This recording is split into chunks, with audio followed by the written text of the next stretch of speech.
रूपे दुल्हा के मिलन बा वर्णन बा दुल्हिया मनावन करे कैसे राजा हो तो है कैसे मनाई राजा हो तो है कैसे मुआई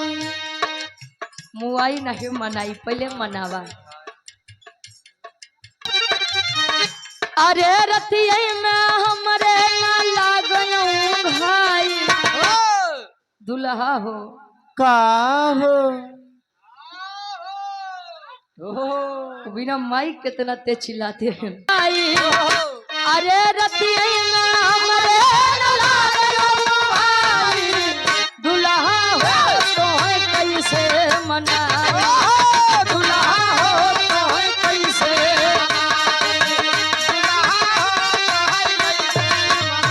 अरे रतिया में हमारे माला गयो आई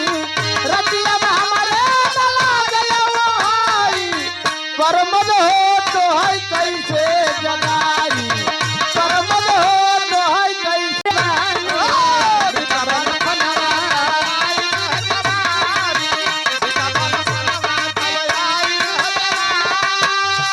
अरे रही रही के अरे रही के सजिया पे आवंगलाई अरे रही के सजिया पे आवंगलाई दुल्हा हो तो है कैसे मनाई दुल्हा हो तो है कैसे मनाई दुल्हा अरे रही के सजिया पे आवंगलाई का जान दे का जान दे सहर वाली